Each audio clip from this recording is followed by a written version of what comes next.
Good morning. I'm Sara Zaccagni, postdoc at the Department of Economics at the University of Copenhagen, and today I'm presenting a joint work with Paolo Falco, assistant professor at the University of Copenhagen as well. So the title of our paper is Promoting Social Distancing in a Pandemic Beyond the Good Intentions. The motivation underlying this paper is that during the pandemic, we have been exposed from many different sources to the recommendation of staying home as much as possible. So in this paper, we test the effect of these kind of reminders on social distancing, and in particular on both intentions and actions. Also we try to investigate which are the most effective reminders in doing that. So we know from the literature that prosocial behavior plays a role in determining compliance with that recommendation, but who are the relevant others? So we conduct a pre-registered randomized controlled trial with a large representative sample of the Danish population. We expose different groups to different variation of a recommendation to stay home as much as possible. We did it at the peak of the first pandemic wave in Denmark, so between the end of March and beginning of April 2020. So all the subjects in our sample received a first email with the treatment and a questionnaire. So we tested 4 alternative ways of framing the recommendation, which differ according to the emotional proximity of treated subjects to those who will bear the consequences of their behavior. We emphasize as a risk for you or for your family or for others or for the country as a whole. In addition, we have a group receiving a generic reminder without any framing and a control group receiving no reminders at all. So our final sample is a balanced panel of 5,310 respondents, and attrition was balanced across the different treatments. So this is how the reminder was displayed in the email the participants received. This is just one of the variations, but it states, if you go outside and become infected and you might get very serious respiratory problems, stay home as much as possible. So let's describe the outcomes that we use. First of all, we measure the intention to stay home, asking participants whether they intend to stay home tomorrow in the first email that they received. And then after 2 days, we send them another email asking them to report their actions the day before. So whether they stayed home yesterday. So even if our actions measure is self-reported again, then we try to see whether there was correspondence with this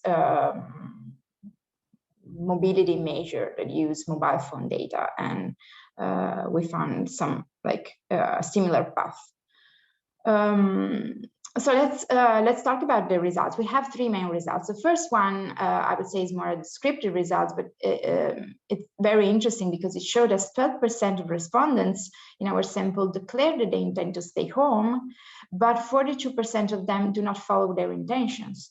So we actually report and confirm the well-known intention to action gap already documented in the literature. The second result, which is our main result, is the effect of the reminders on people's intentions and actions. So in this figure, you can see the effect of the 4 different framings of the reminder. So starting from the one that emphasizes the risk for you, going to the one that emphasizes the risk for the country as a whole.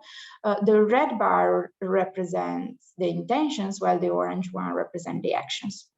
So as you can see, we find a significant increase in the number of people who stayed home if the reminder emphasizes the risk for you or for your family, but the effect is there only on the red bars. That means only on the intentions. When we look at the orange bars, the effect is not significant is not there anymore. So again, the main finding is that the most effective reminders are those who emphasize the risk for you and your loved ones, but again, the effect is there only for intentions and not for actions. We do not find anything for others and for the country as a whole, neither on intentions nor on actions. So very little evidence of prosocial behavior from our findings.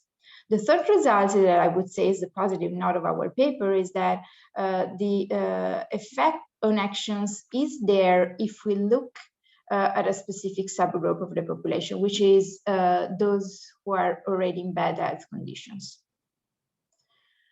So if I have to sum up, I would say that we conduct this RCT in Denmark to test the effect of reminders to stay home at the beginning of the COVID crisis.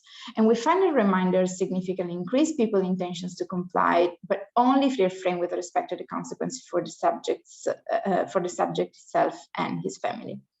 We do not find significant impact on behavior, but we find a significant impact on behavior specifically for people facing greater health risks.